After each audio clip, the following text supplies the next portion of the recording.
Good evening, everyone, and welcome to the Liberty Show with Kevin Fortune, where you, the citizen, can raise your voice of all things liberty. And tonight we have an interesting topic, a timely topic. What's going on around the world? Well, one thing recently, the U.S. evacuation from Afghanistan. Good, bad, right, wrong, too late, too soon. Well, you're going to get all the answers tonight. So we're going to get started tonight with one of our political public policy people, Mr. Tim.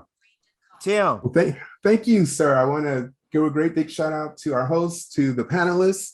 And, it's a rare event, but I'd love to give a great big shout out to our president, Biden. For once, he's done something that I think everyone can agree on, whether you're on the right side of the aisle, the left side of the aisle, the middle of the aisle, or you're just not even in the building.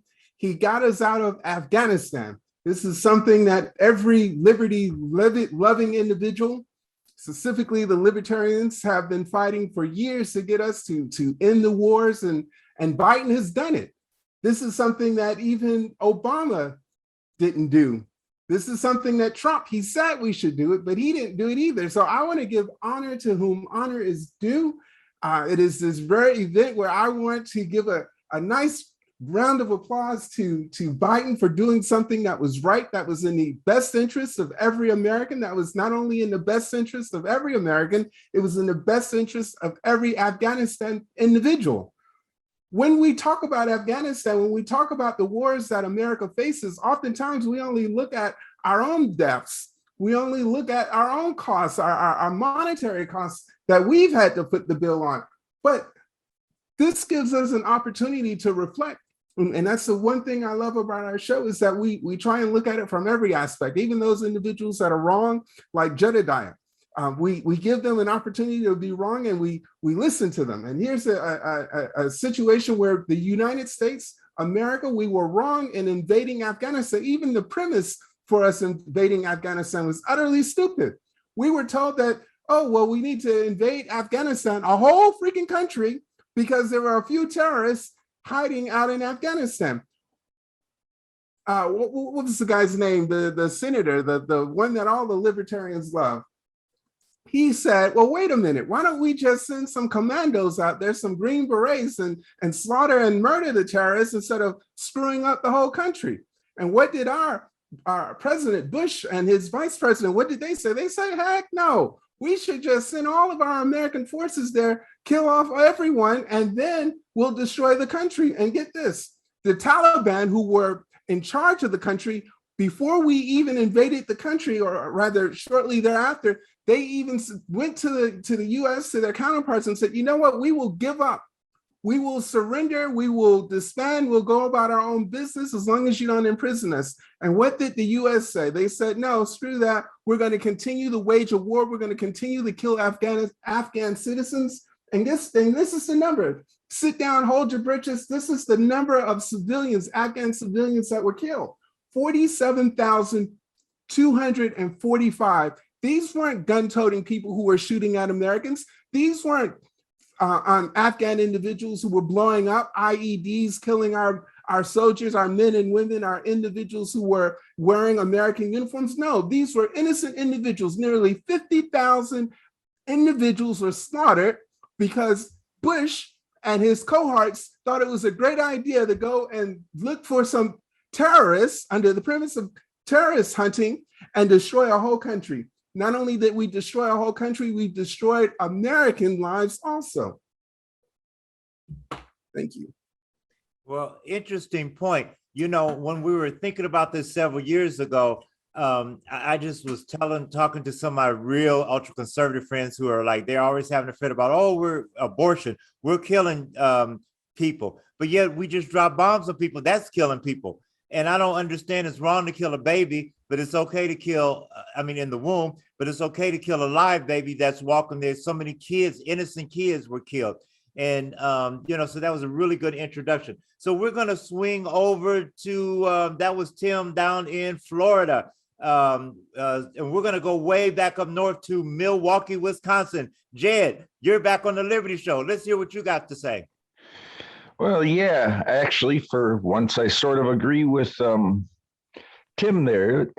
we should never have been in that war in the first place, and it cost the taxpayers way too much money, and it cost way too many innocent lives in Afghanistan because, well, of course, we can't just send people in there like we did, but a lot of the innocents were killed by drone strikes with misinformation given about who was where. So we didn't even just someone just remote control flew a drone over to some building and blew it up, and even if they got like one person they were after, it was usually an apartment building, so they'd get everybody else in the apartment building, and some of them might not have even known anything about the person they were even targeting. They were just collateral damage, as our government likes to call innocent people just trying to go about their lives getting killed in crossfire.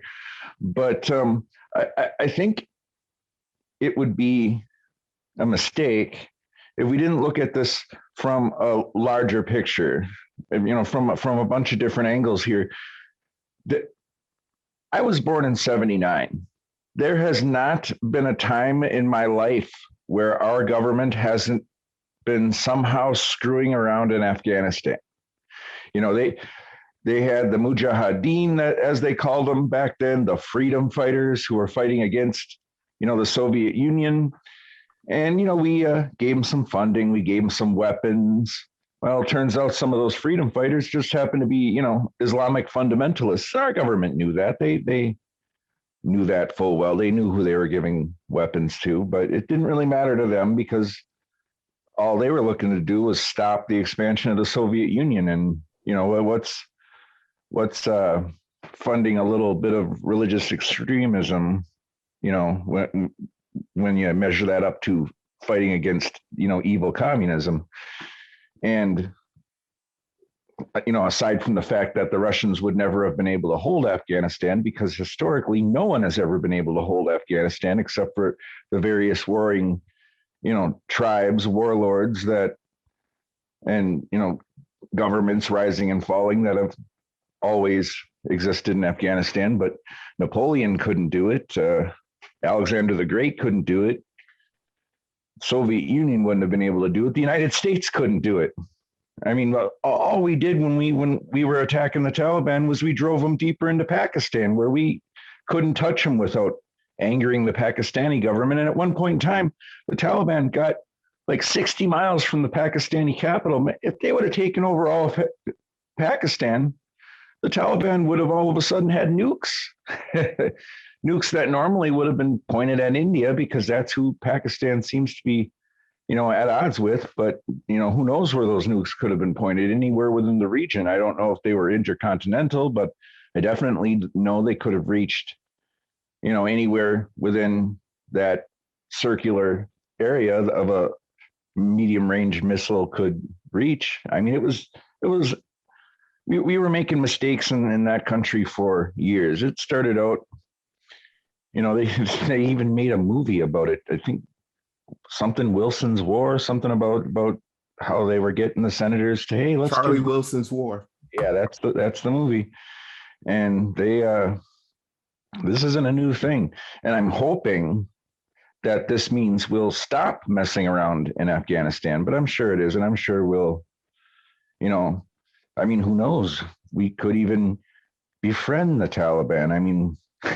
Well, let me ask you a question. As an anarcho-communist, do you think we should be intervening in other people's wars, or should we be the savior of the world defending? No, absolutely not. I think that's a ridiculous concept.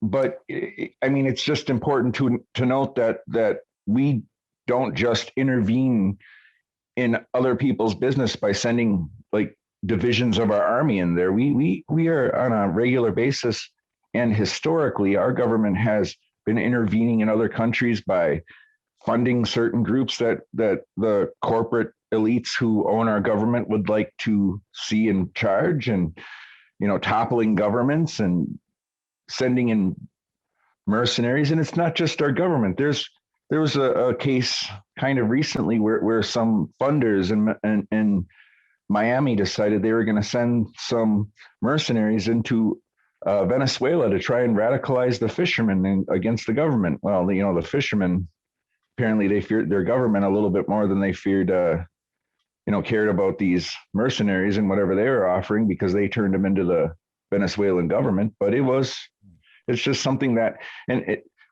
our government's the tool used to do it, but mainly when we get into these interventions like this, it's some corporate elite that wants the resources that are in another country, and they want a government that'll let them take it, or they want.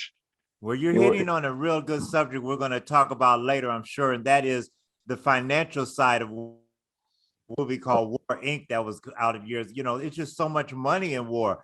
And, a lot of people, did we really go over there to get the Taliban, or do we go over there so we could tear up the country and rebuild it and pay all of these, not penitentiary, what is it? The war, what is it? Defense contractors. Military industrial defense, complex. The defense, military, what is the word we always use? Military industrial complex. Yeah, military industrial complex. And that, I think, is an underlying complex. So we're going to talk about that. Well, hold on. I'm not even talking about the military industrial complex. Yeah, you're right. That's a whole different thing. I'm talking about the oil companies, or I'm talking about a bit in Afghanistan's case, the opium industry. I mean, there's a lot of resources. Well, what's wrong with that? What's wrong with opium? It's people's right to use what they want to. I'm not saying that there's anything wrong with that. I'm just saying that some of our reason for being over in Afghanistan was the government was acting in the interest of, the corporations that wouldn't mind a little taste of that opium that's in those fields that they can use. I mean, so you're saying are you saying it's capitalism? The capitalism had something to do with it? I'm saying very much that capitalism has a lot to do with why our government intervenes in other countries. It has for decades. We did it in Central America. We did it in South America. We've done it in Africa. We do it in the Middle East all the time. And I mean, literally, people talk about wars for oil. Well, that's capitalism. That's the elite using the government as a tool. Wow. Now, the elite didn't have the government to use as that tool. The elite could just, the people with the money could just as easily hire their own private armies to do this, or they could arm whatever faction they want. And our government has had a habit of arming some pretty sketchy people. The Taliban's one example of people that we armed when the enemy of our enemy was, that type of deal. But we've armed drug cartels. We armed Pinochet. We helped Pinochet get into power, and he was a brutal dictator. So, I mean, this isn't new, and it's not going to be the end as long as we have these, corporations or elites or whatever you want to call them controlling our politicians. Well, we're going to move on to somebody else. Don't go anywhere, Jay, because I'm sure we're going to have some rebuttals to what you said. But let's move to Mr. Damon. Damon, you're back on the Liberty Show down in Georgia.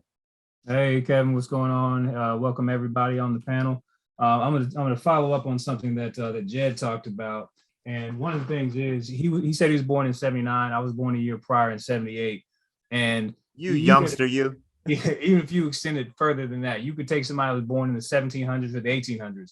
The United States of America has only not been at war probably a handful of years of its entire existence. So this idea that what's going on in Afghanistan is somehow some anomaly. This is what we do. We do war. Right. And so the reality is that what is now known as the Department of Defense used to be the Department of War. And from a marketing perspective, that sounds icky. Say Department of War sounds bad. So what do? When a marketing team needs to reshape the narrative, they just change the wording. So Department of Defense sounds way better than Department of War. Now, we don't defend ourselves hardly ever.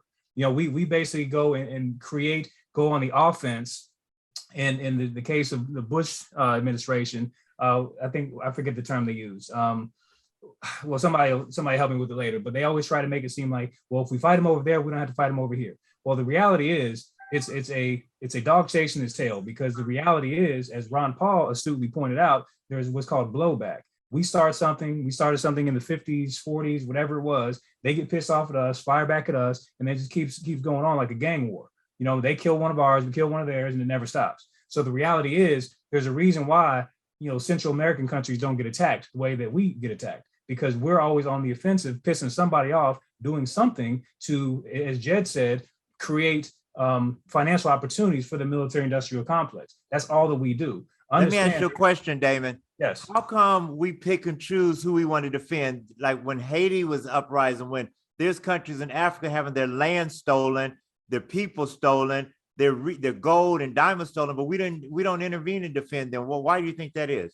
I'm trying to figure it out. But the reality the reality is that the United States does not go into war with a country unless it has natural resources that it can extract, and also it does not defend people that are dark skinned. Anything that will further the cause of white supremacy is what they're going to do. Like I said, Haiti, the jury's out on what happened there, but you can almost guarantee the CIA did something there. You know what I mean? Because the United States always tries to hide its hands, when some dictator gets killed overseas or whatever, but we always have our hands in there somehow, some way.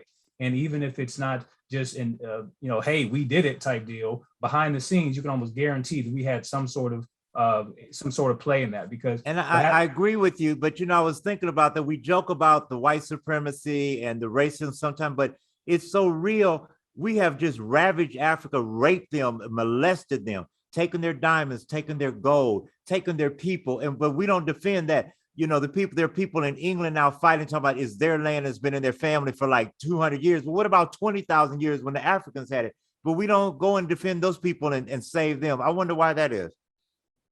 Well, you already know what it is. I mean, the reality is that the elites who have something to lose know that if you give, like, Africa has the most natural resources of any continent on this planet. Everything that every country needs comes from the continent of Africa. And I think it was around after World War II, the European countries kind of divided the continent of Africa up. And UK said, okay, we'll take this part. United States, you take this part, and whatever. So they divided amongst each other to basically create whatever governments were created there are puppets of whatever government, basically the United States. And any government that does not comply with what we say, they got to be gone. So if you look at Muammar Gaddafi, what happened under Obama's administration, that dude was in office for like 40 years. I remember vividly between Muammar Gaddafi, Saddam Hussein, I remember those dudes when I was in daggone high school, right? So the same dudes that from 30 years ago when I was in high school, if they were still in office now, why was it so hell bent on us getting rid of them now versus when I was in high school? They're the same dude. The reality is the United States government saw an opportunity to try to, jump on an opportunity to get rid of them and steal their natural resources. And there's no coincidence that both Iraq and also Libya sit on large oil reserves. And what the reality is that both countries were at the point of trying to separate from the petrodollar. And just miraculously, we got to kill them now. Because you take us off the petrodollar, the only thing keeping the United States up at this point is the dollar being the world's reserve currency. That's the only thing keeping us up. Otherwise, we'd be bankrupt 15 times over. We are bankrupt. I hate to warn you, even with the dollar. So you're trying to say that America is an imperialistic country, colonial. I mean, are you serious? You think yes, imperialism is... That's exactly what I'm saying. And all the people that say we support the troops, those are the most disingenuous piece of crap people ever known to mankind. Because the way that you support the troops is you don't put them in harm's way unnecessarily, right? Because all these wars, these are all poor people or lower income. And that's the thing about the military. When people just try to say it's only one race of people, no, it's black, white, whatever. But the people that get in there do so for whatever reason they do.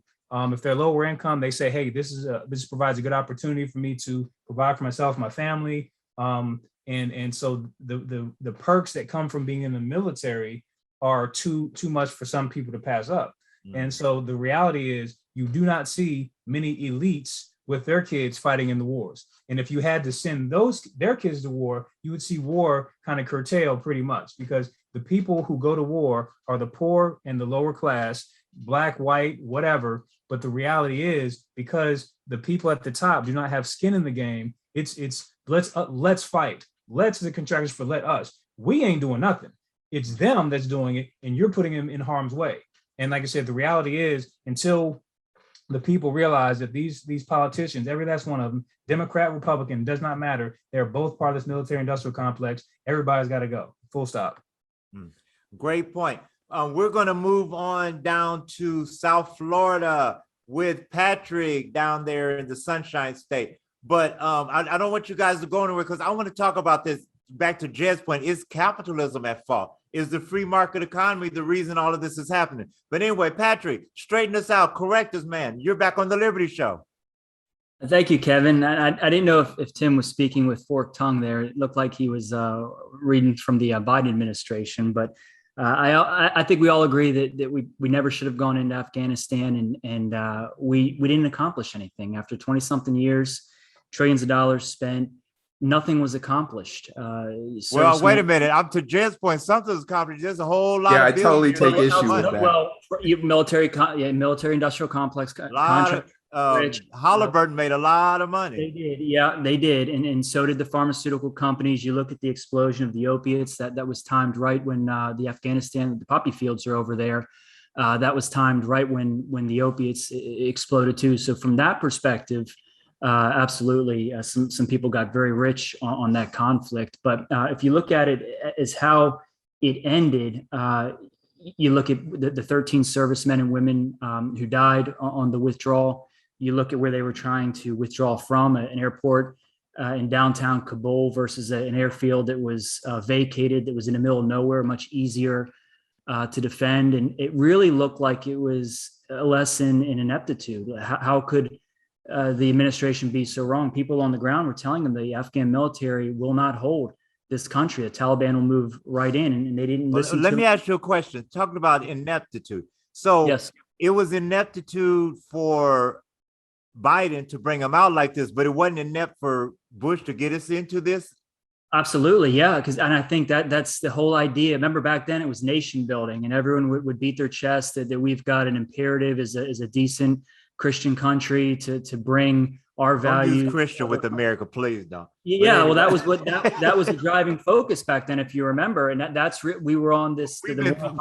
To Damon's point, we've been spouting that lie since day one when we had slavery and killing the Indians and raping women. So I'm just really getting, I take my Christianity very seriously, but we got to stop lying. We got, Christians don't rape, murder, rob, and sell people kids. And okay, well, that was being used to sell it. That was innocent children. Yeah, right. Well, that was being used to sell the war because there was very, very little of it. But men and women spilling their blood for what ended up being a payday for defense contractors and pharmaceutical companies. So, but the point I was going in is was it ineptitude or was this?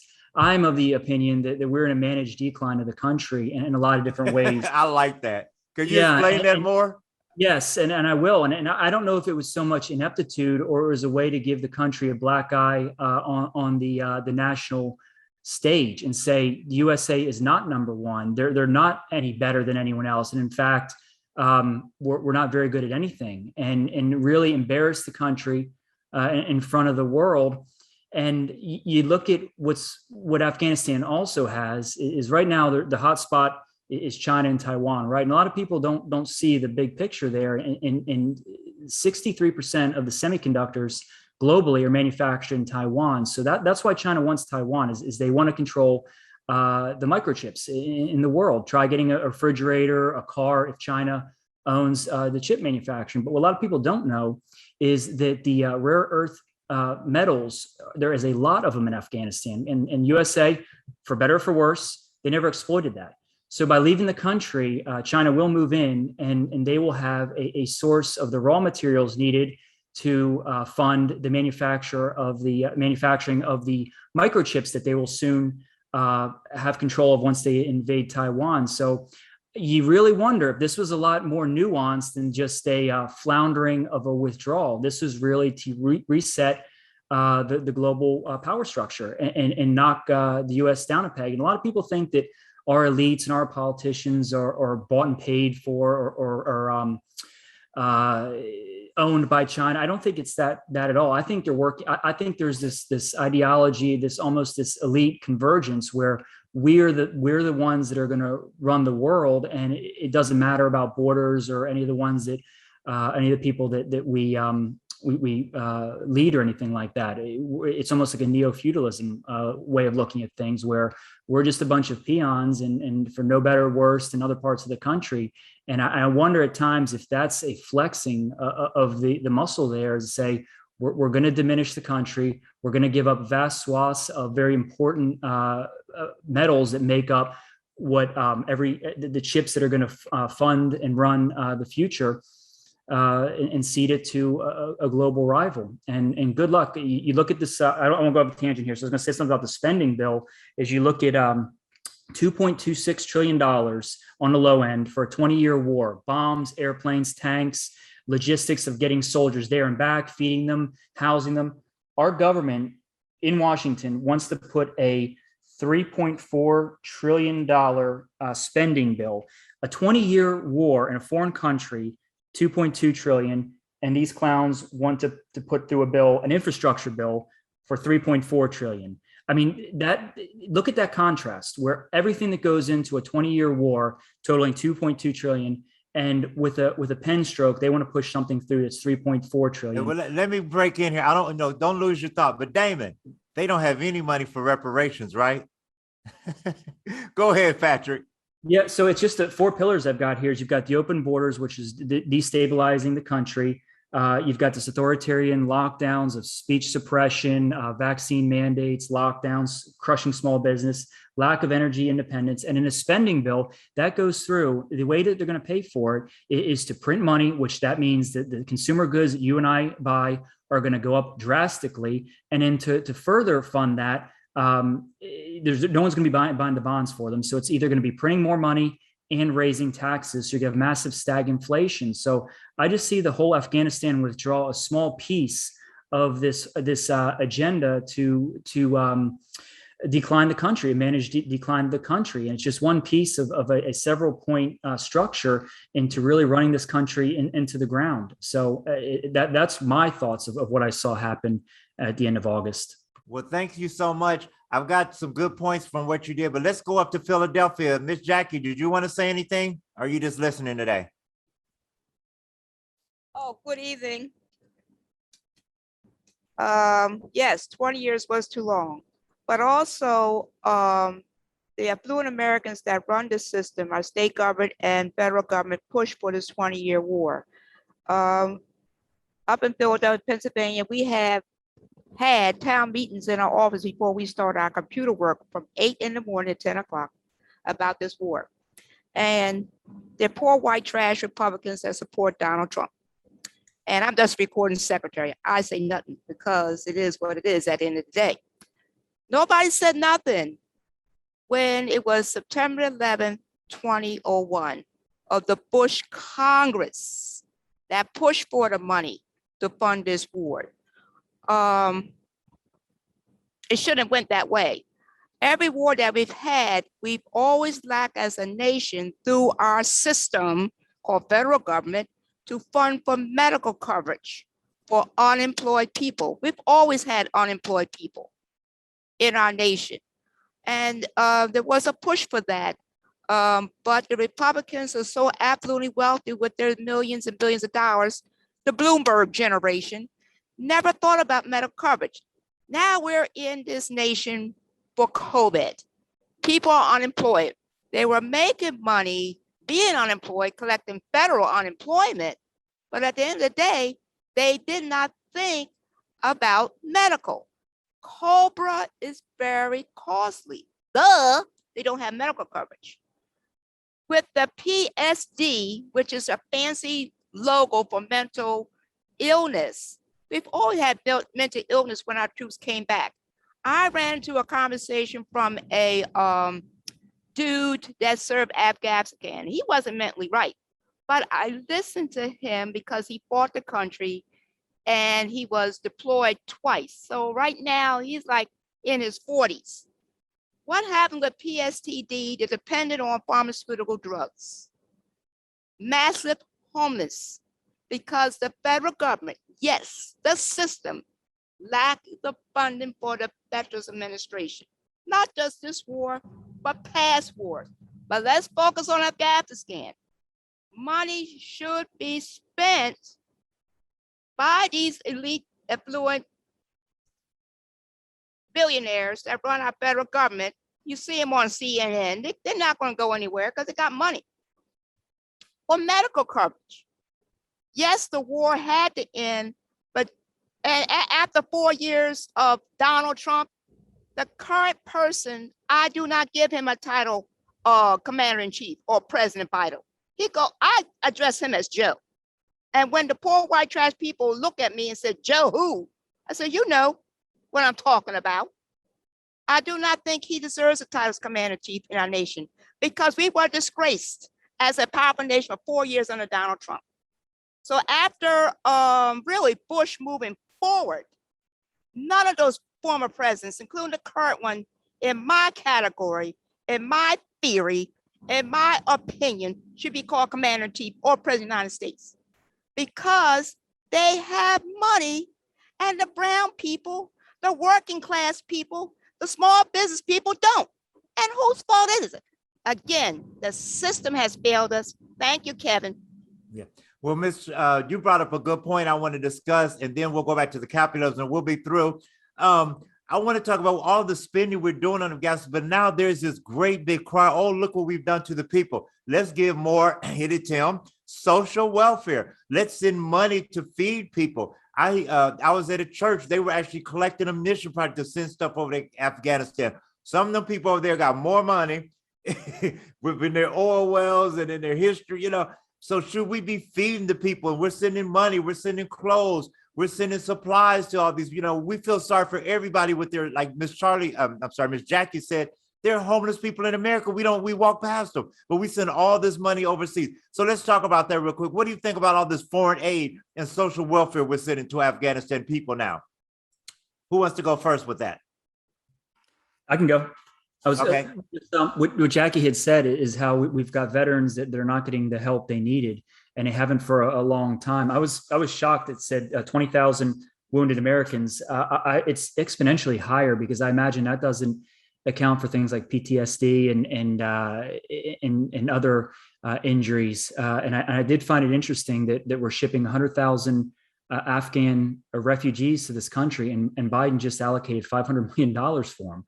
Well, how about $500 million for the troops that were injured and maimed in the war? Where is their money to pay for the things that they did for over there? And I just thought that was astounding that the purse strings could open so quickly for people who, quite frankly, shouldn't even be here. They should be placed in region. They should not be brought here. But we know how that goes with the borders right now. So I just want to point that out to Jackie. She's got a very good point that we've got a lot of American servicemen and women who can't get the help they need. Yet current administration is quick to throw money at a problem that doesn't even need to be here right now. And go ahead, and I'll get back to Damon, because it's funny we could bring over the Afghanistanis, but like when dark people from Haiti want to come here, we hurry up and say no. But anyway, that's another show. Okay, who else wants to talk about? What do you think about all this money, social welfare we're throwing at Afghanistan? No, I can talk about that too. I can talk about that as well. Not you, Damon. I know you. Yeah. No, the thing is, but I mean, it's another show. But real quick though, about what you just said about Haiti, isn't it amazing how over a weekend they had fully gassed up planes ready to ship those people back like today? Not yesterday, not tomorrow, not next week, today. So if you want to do the same thing with Mexicans, you could do that with them as well. But instead, we got them up in hotels, you know, treating them, you know, living in the lap of luxury, bringing over Afghans over here because of the war that we started, that we made them homeless. That, you know, if not for the war, they would have been fine with whatever previous life they had. We're gonna bring them over here. We're gonna give them business loans. We're gonna do all these things. But again, when it comes to, let's go back to Black folks. When it comes back to us, sorry, we just can't do it. We just don't have it this time. But everybody else, you got money for everybody else. You know what I mean? But when it comes to the people who actually deserve the money, you don't have it. But you bring it over here, you know, and with a lot of these Afghans coming over, these Mexicans, are they even vaxxed up or whatever? You bring them over here, and we're told that you're trying to fire people from their jobs because they do or don't want to get vaccinated. Okay, that's a personal choice for American citizens. You bring in here people from other countries, Lord knows what they may have, whatever infectious diseases they may have. So you bring them over here just unchecked and just let them run amok in society. And we wonder why we have problems. And go to school for free. Exactly. Get on welfare automatically. I just don't understand that. What do you think, Jed, about our spending on social welfare for Afghanistanians? I personally think that if you're going to send any aid to a country in the form of food, you should be sending seeds and farm equipment so that they can grow the food themselves, to be honest. I mean, I think if we're going to spend the money, that's a lot more effective way to spend the money than, you know, what's the old saying, teach a man to fish, you know. That's a good point. I like that point. Tim, what do you think about our social welfare spending with Afghanistan? Did I lose Tim? Sorry, Tim? I'm having technical difficulties. Here, if you would be so kind to just let me touch briefly. I just want to tap it briefly. The statement that Jedediah made earlier about how it's capitalism that has screwed us over. Again, Jedediah has conflated crony capitalism with capitalism. Capitalism didn't get us over in Afghanistan. Capitalism didn't get us over in Iraq. Capitalism didn't get us overthrowing various governments in the countries that brown people mostly live in, Central and South America. That was crony capitalism. If we look at Halliburton received, now brace yourself. Halliburton received in the year 2003, $4.3 billion. That's with a B. In 1 year, $2.3 billion from the Department of Defense. That was not capitalism, that was crony capitalism. You had the vice president who was making hand over fist tens of millions of dollars because he had a position in Halliburton. He was able to monetize the wars and the conflicts that the US gets itself in.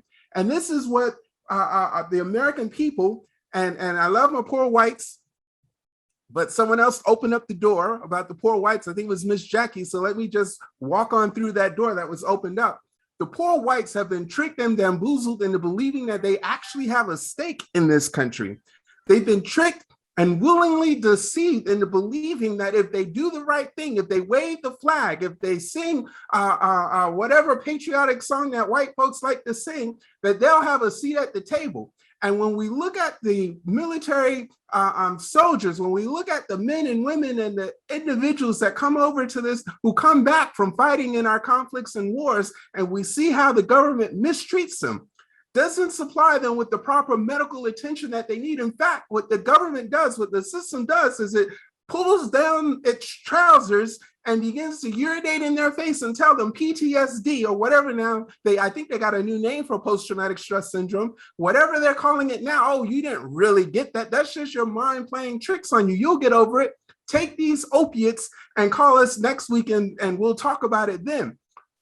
What we have to realize as Americans, both black and white and brown and whatever color you may or may not be, what we have to realize is that the system, that the political classes, that the elites are screwing us all over. This is not capitalism. This is crony capitalism. Capitalism would allow yours truly, it will allow you, it will allow poor people, it will allow poor whites, poor brown folks to have a seat at the table if they work hard at it. And that's not the way the system works. The system creates conflicts. The system creates regulations that keep us from having our fair share of the American pie.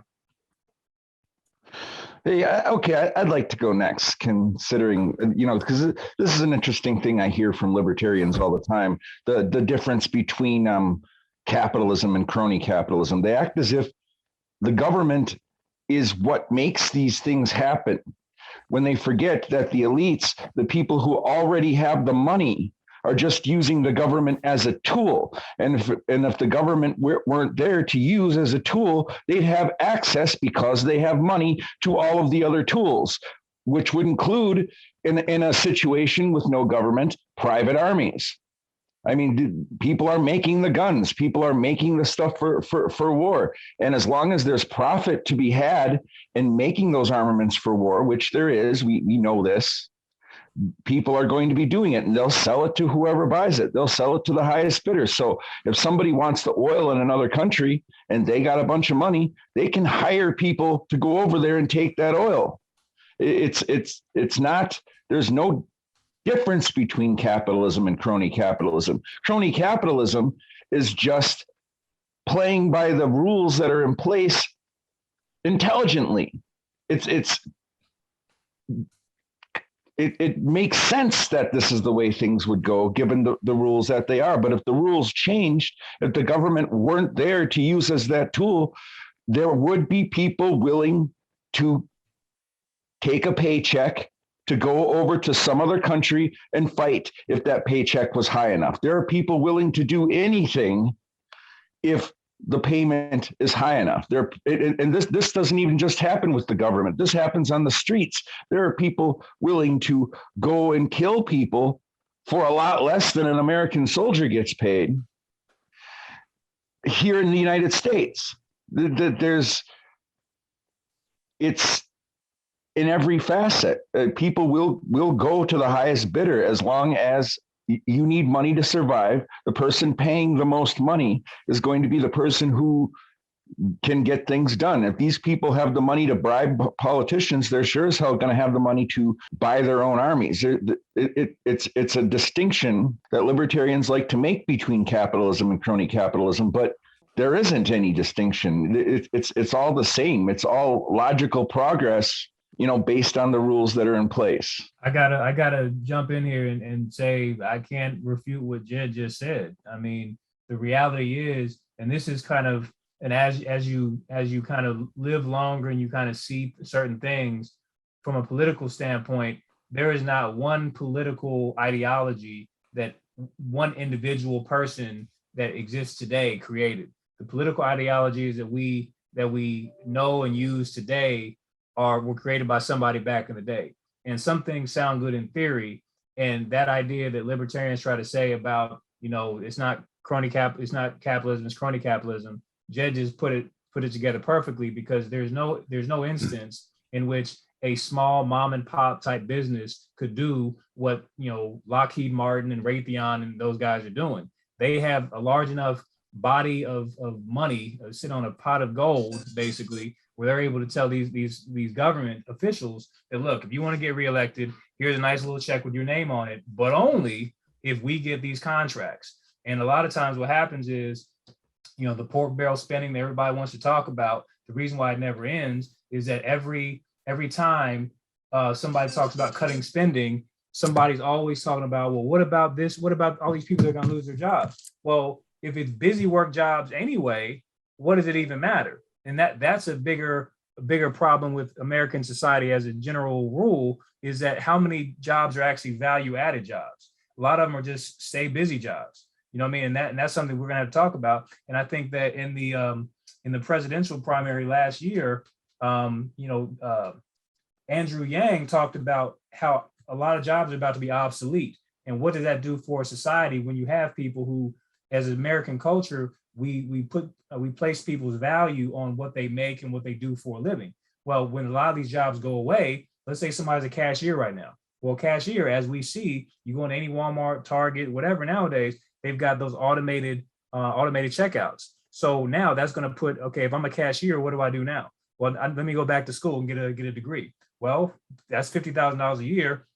So now if I go to school for 4 years, I'm almost a quarter of $1 million in the hole to do what? What jobs are out there, right? And so the reality is, our American society, the way that we've always thought about things, is coming crumbling down, because when we try to poverty shame poor people and say, hey, just get a better job, well, how do I do that? Okay, go to college. But again, college has grown so exponentially in cost, it does not make sense for the average, job, because most jobs will say you need a college degree. That's only to weed out certain people, because most jobs do not require a college degree. They only say that you need one. Now, when it comes to Damon, I want to take you up on that right there, though. Yep. What about being a tradesperson? We need plumbers. We need carpenters. There's very few carpenters in my area right now. Absolutely. That's a perfect segue. That's what we need to kind of train people into. And again, it comes back to poverty shaming, though, where certain segments of the population, not me, but certain segments of the population look down, quote unquote, upon the trades. Because if you get your hands dirty, if you're a mechanic, or you work in HVAC, it's not a white collar, you're sitting in an office, with a corner office with your feet kicked up on your desk type deal. So, but those people make good money. And again, to your point, Will, though you make great money with those, and you don't have the student loan debt that somebody else has. So I would much rather, if I was a young kid today, just starting into the workforce, I'd much rather go into the HVAC field, work for an HVAC company, eventually be able to get my own truck, be able to do my own thing. Let's say you make $50,000 a year. Well, if you make $50,000 a year on your own with no student loan debt, you're going to be way better off than somebody who, let's say, makes 75 or 100,000, but you've got so much student loan debt, you realistically could die with that debt on you. Because thanks to our good old friend Jim Crow Joe Biden, the current president, because of him, you cannot discharge student loan debts in bankruptcy. So even if you've got all this debt that you're just like, oh man, just, in life, in America, we all, kind of shoulder this burden of, okay, let me do this, let me get this. We get into debt before we know it, we're up to our eyeballs in debt. And so to get out of it, luckily the policy of bankruptcy is utilized to be able to do that, but student loan debt is separate from that. So you can have all this debt get discharged, but that student loan debt, it's $500,000, whatever it is, you still have to pay that till the day that you die. And that's problematic. So, and a lot of these degrees, a lot of these colleges know they're not worth anything, but they still offer them anyway, because hey, if somebody's dumb enough to pay for it, they just go for it. May I say something? I have a question for Jed. You said something about using the government as a tool. Okay, so you bring back these veterans. These soldiers are now veterans. So it's okay for pharmaceuticals like Pfizer to pump money into the system and do nothing. You have homeless humans that fought the country. They have no place to stay. They have to sleep on the streets or sleep in a barn. For your Georgia people, yes, they sleep in barns or cars. They don't have a car, so they sleep in used cars. They don't have no skills because, like Damon said, for the poor people, it was a way out of the community with the perks. But at the end of the day, Damon, they're still poor people. And I'm not going to say white trash this time, just humans. They don't have a job. They're stressed out for PSTD. When you go to the VA as a veteran, you're only a number. And you wait for days, weeks, months, and years for the VA to help you. And you have no choice but to sleep on the streets or a barn somewhere in Savannah, Georgia, or Augusta, Georgia. It's the system. But Jed, you think it's okay for Pfizer to pump money for a war? No, actually, I don't. I don't think it's okay. And I also want to point out that it isn't just Pfizer that is making some circular money in the Afghanistan conflict. It was the private illegal drug trade. And interesting fact about the Taliban at one point in time didn't want people growing opiates. They wanted people growing food, but then they needed funding. So they realized, hey, even though, these opiates go against our fundamentalist religion, we're going to have people grow them so we can transport them into Iran and make it into heroin and sell it on the streets in the United States. I mean, there were people doing this before. At one point in time, most of our heroin opium came from a place in Southeast Asia called the Golden Triangle. But at one point in time, Afghanistan and the Iran and that pipeline was one of the leading sources of the heroin that was, destroying communities for quite a long time. Heroin's been destroying communities, and even before it reached the white community, it ripped through the black community pretty bad. And I'd also like to point out that it didn't get the coverage back when it was ripping through the black community as as the opioid crisis, as we now call it, now that it's hit the white community. But I also want to touch on another point. I think that as a country, we have treated veterans like complete garbage. I mean, the VA it doesn't function correctly.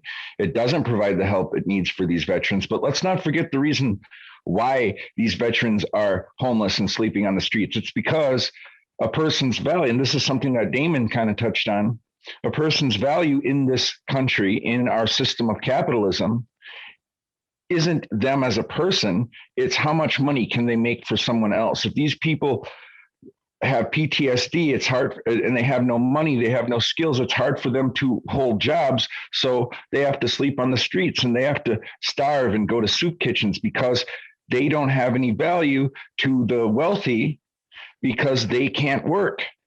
And that's something that needs to change. That's something that we as a country and a national culture, if we're going to have one of those, needs to change is how we value human beings and how we value human life. We have this thing, and we've had it for a long time in this country where, well, you know, if you can't work, well, then you're pretty useless, you know, and it's the whole poor shaming, as was discussed earlier. I mean, this is something that you can see in the disabled community too. I mean, the free market is not kind at all to the disabled worker. Luckily for somebody like myself who is blind, there's been programs in place that have helped us get employment and stuff like that. Because when I lived in a northern town with no bus system and no way to get hired if you're a blind person in a town with mostly factory jobs, the free market, you know, weighed me, measured me, and found me useless, or as people would say, a useless eater, because no one wanted or valued my worth as a human being. I was only valued for what I could produce. And a lot of those companies were like, oh, well, you know, you're blind. We don't really want you working in this factory environment. There's supposedly laws against discriminating against somebody who's blind, but, you know, those aren't real. They can get around that by saying, well, you're a liability. Oh, you need a valid driver's license to do this job, even though there's no driving involved. But basically, the point I'm trying to make here is this is something that affects all the poor people, not just the veterans who are poor because of PTSD or mental health issues or physical health issues. It's another problem in the you know, what did they call it a few episodes ago? The free market, the auction block that is the free market deciding a person's worth. Hey, Pat, what you thinking, man? Well, and I really echo both what Jackie, Jed, and you have said, is that the way we look on our veterans is piss poor. And I've got many of my family who have served. I did not, but many of my family did. And luckily for them, they were able to work and didn't have the unfortunate circumstance of being wounded or anything like that. And I think we can all agree that we send men and women over to these war zones, and then when they come back, we don't treat them correctly. And there's really nothing that can be said. I think that's something we can all agree on, is whether you agree with the war or not, they're just doing a job. And many of them are doing that job to better their life in some way, whether it's a promise of an education or a way out of a bad situation. And to no fault of their own, that they get injured and they come back here. And as a society, we don't support them as well as we should. Yet we look at the billions of dollars that are going outside the country, basically flush down a toilet, or as mentioned earlier, $500 million to go to 100,000 people who should never be here in the first place. Got to find a more fitting place in the region, and just really get you pissed off. And I think we're all in unison there, is that we've got to do better with our veterans. And there's not just, there's probably, and reason it's probably not is, and I think Jed has hit on this, is the kind of crony capitalism way, is there's really not a way to exploit veterans for profit by a lot of these groups, right? If there was a way to exploit them and helping them, I bet that the politicians would find a way to help them. But unfortunately for them, there's not. So it's a problem that's left unaddressed. I hate to be that dark about it, but that's probably why it's occurring, is there's just not a lot of profit in helping these veterans. So they're left to their own devices. And it's a shame. And I know that one of the reasons that I did vote for Trump was because he had promised to rectify that situation. I think he did in small part. He did make gains there. As to what the Biden administration is doing right now, I'm not so sure. But I think by and large, we've got to do much better with veterans. And I think that's something we can all agree on. I agree with you on that. I agree with everyone so far on that. But the thing is, this is something that's been going on the whole time. If we look back to the Revolutionary War, wasn't there a Shays Rebellion just after that? I think the Whiskey Rebellion as well, looking into, what happened after the Civil War, World War I, World War II. There's always been points where the veterans have gotten the short end of the stick, so to speak. And it just doesn't seem like it's getting better. And really, this is a whole another show probably, but that's the way that I'm seeing it as well. My father-in-law was a career Marine. He was an officer, all kinds of experience, and he had such a hard time finding a job coming back because companies don't look. And this is the best case scenario. Someone goes over there, they serve their country, and they avoid injury and all that, and they come back, and a lot of employers don't value that. They don't value the leadership and the drive and motivation that goes into doing something like that. It's as if they've simply don't have a resume. So there's also that secondary part is, even if someone serves and is by the grace of God not injured, they find employment many times tough because they don't have years of experience in whatever the employer's hiring for. So it's just a big problem all the way around. And I wish there was a better solution for it. Definitely understood. Yeah, I think it's funny in a sad way. I mean, there's nobody looking for a door kicker in the real world. They ask, can you do Excel and stuff like that. But there are a lot of jobs that are, they're able to use a lot of their negotiation, a lot of the stuff they learned in the military that you can use in the boardroom. You just have to see how to do it. And, it doesn't really seem like it would be that hard to get them to, use what they have. And there are other people, I don't know if anybody knows Jocko Willink. He's a former Navy SEAL commander, and he has a whole group of people that are looking to find jobs for servicemen and servicewomen when they get out. The veterans are useful. We just need to find places for them. But yeah. Well, awesome. So Kevin wasn't able to get back on, but like I said, I do want to kind of wrap up tonight's show. A lot of great discussion. But one thing I do want to do before we close out, I do want to pay respects and pay tribute to a former contributor to the Liberty Show, Mr. David McKay. For those that may not know, he recently passed away a couple of weeks ago. But what we want to do is we want to basically give him a large shout out. He was a great contributor to the show and a great human being. So I'd like to give a brief moment of silence before we close out tonight's show.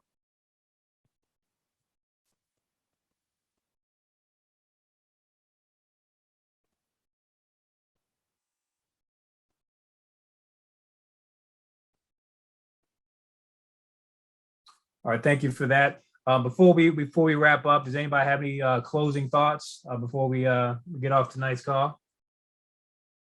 Well, I just want to further acknowledge David. He was a friend to me as an individual. He was the type of guy that would take literally the shirt off of his back. This is a topic that was near and dear to his heart. So I just sitting here, I could imagine what David would have said. So just wanted to throw that out, that David McKay will be deeply missed by us. And speaking as an individual, he will be deeply missed by me. I know him personally. My best friend, that's his father. So we were all together 4th of July. We were watching the Braves game all together. And I would never have thought just a couple months later, we would have lost him. But he was a great man. He was a great father. He was a great grandfather. And there's a big hole missing right now in the McKay family. So he was a great man, and he will be missed. Okay, so with that being said, thank you for those tributes to David. And if there's no further comments from the gallery, we'll end tonight's show. Tonight, you've listened to the Liberty Show with Kevin Fortune. Kevin has unfortunately had technical difficulties, but this is Damon Kennedy. And until next time, everyone, have a great night. Good evening.